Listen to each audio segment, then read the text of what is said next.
Welcome to Visakha easy learning. இன்றைக்கி நம்ம சேனலில் என்ன பார்க்க போகிறோம்னா சமன்பாட்டியல் தியரி ஆஃப் ஈக்குவேஷன் தான் பார்க்க போகிறோம்.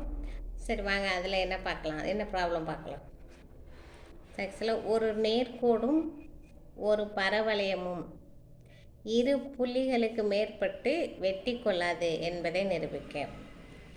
ஸோ ஸ்ட்ரைட் லைனு பரவளையம் வந்து பேரபோலா ரெண்டுமே 2 பாயிண்ட்டுக்கு மேலே இருக்காது. மேக்ஸிமம் அதுக்கு 2 பாயிண்ட்ஸ் தான் சொல்லி ப்ரூவ் பண்ணணும்.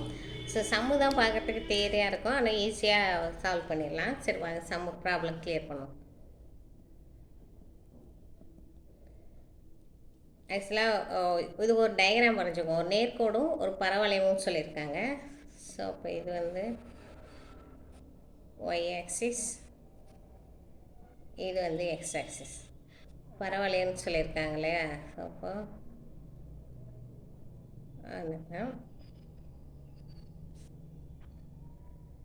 ஸோ வெட்டி கொள்ளாதுன்னு சொல்லியிருக்காங்க, இன்டர்செக்ட் பண்ணணும். அப்போ இது ஒரு பாயிண்ட்ஸு, அப்போ 2 பாயிண்ட்ஸ் தான் வருது. ஸோ இதனோட ஈக்குவேஷன் பரவளையம் வந்து y square equal to 4ax, straight line வந்து y equal to MX plus c, straight line equation, நேர்கோட்டு சமன்பாடு. ஸோ இதான் டயக்ராம். இந்த டயக்ராமில் இருக்க ஈக்குவேஷனை வச்சு தான் இந்த ப்ராப்ளம் சால்வ் பண்ண போகிறோம். ஸோ அப்போ வந்து ஈக்குவேஷன்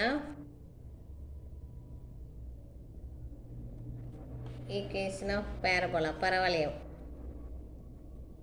பேரபோலா கீழே வேற எழுதுகிறேன், பரவளையம். ஈக்குவேஷன் ஆஃப் பரவளையம் equal to y square equal to 4ax, இது ஈக்குவேஷன் 1ன்னு வச்சுக்கோங்க. அடுத்தது ஈக்குவேஷன் ஆஃப் ஸ்ட்ரைட் லைன், ரெண்டும் தானே, ரெண்டையும் யூஸ் பண்ணி தான் 2 பாயிண்ட்டுக்கு மேலே வெட்டி கொள்ளாது அப்படின்னு சொல்லி ப்ரூவ் பண்ணணும். ஸோ அப்போ ஈக்குவேஷன் ஆஃப் பேரபோலா என்னன்னு தெரிஞ்சு அந்த equation of straight line y equal to m, இந்த ஸ்ட்ரைட் லைன் என்னோட equation y equal to MX plus b, இந்த பரவளையத்தோட equation y square equal to 4ax parabola. அப்போ equation of straight line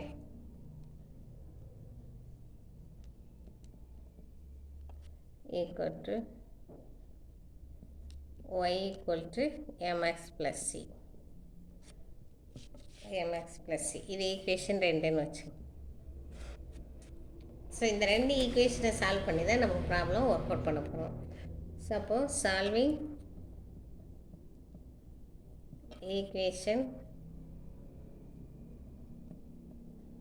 1 and 2. So அப்போ first ஈக்குவேஷனையும் second ஈக்குவேஷனையும் solve பண்ணுவோம். இங்கே y square equal to 4ax இருக்குல்ல, நமக்கு y equal to MX plus சின்னு இருக்கு. ஸோ அப்போ இந்த ஒய்யோட வேல்யூ எடுத்துகிட்டு போய் இதில் சப்ஸ்டிட் பண்ணுவோம். அப்போ MX plus C whole square equal to 4ax. So actually இது எப்படி இருக்குன்னா ஏ ப்ளஸ் பி ஹோல் ஸ்கொயர் ஃபார்மேட்டில் இருக்குது.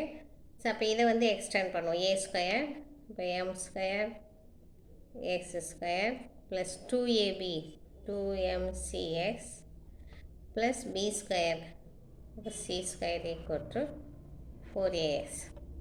ஸோ அப்போ இந்த 4ax ஈக்குவல் டு உள்ளே கொண்டு வருவோம். அப்போ m square x square plus 2mcx minus 4ax plus c square equal to 0.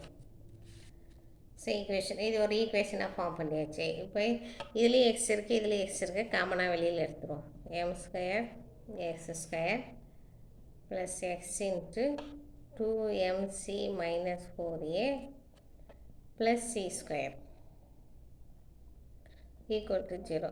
So இப்போ இது ஒரு ஈக்குவேஷனாக ஃபார்ம் ஆகிருக்கு. அதுவும் என்ன மாதிரி ஈக்குவேஷனாக குவாட்ராட்டிக் ஈக்குவேஷனாக இருக்குது. ஸோ அப்போ எழுதிக்கலாம். ஆக்சுவலாக கொஞ்சம் நடுவில் கொஞ்சம் ப்ராப்ளத்தில் இங்கிலீஷ் யூஸ் பண்ணியிருக்கேன். ஸோ தமிழ் இங்கிலீஷும் கலந்து தான் இருக்கும். ஸோ அப்போ இந்த ஈக்குவேஷன் வந்து குவாட்ராட்டிக் ஈக்குவேஷன் ஃபார்மில் இருக்கப்போ since the above equation is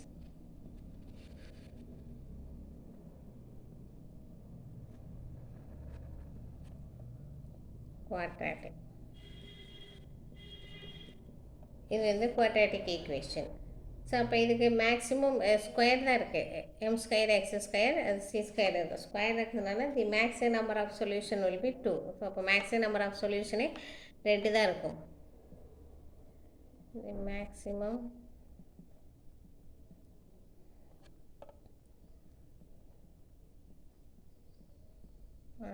solution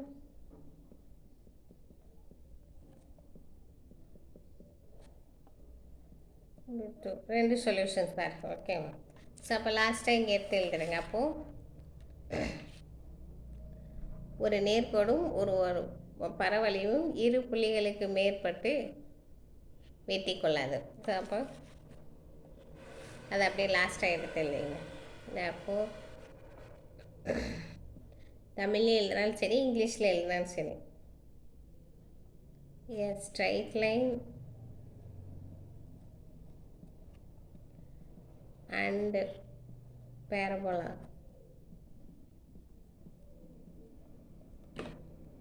cannot intersect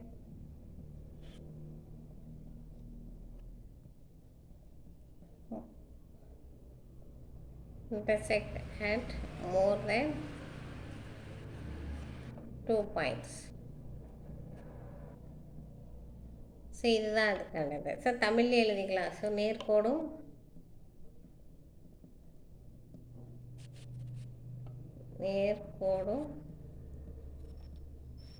பரவளையமும்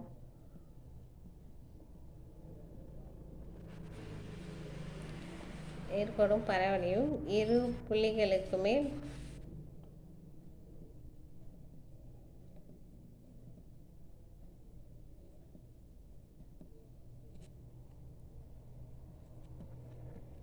கிட்டிக்கொள்ளாது.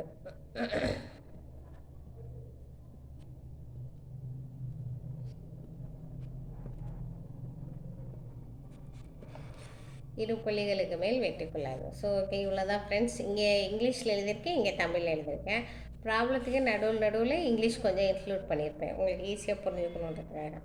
So அவ்வளோதான் ஃப்ரெண்ட்ஸ். பார்க்குறதுக்கு தான் செம்ம பெருசாக இருக்கும். ஸோ வீடியோ பிடிச்சிருந்துச்சுன்னா லைக் பண்ணுங்கள், சப்ஸ்கிரைப் பண்ணுங்கள். இப்போ நம்ம சேனலில் ட்ரான்ஸ்லேஷன் அவைலபிளாக இருக்குது.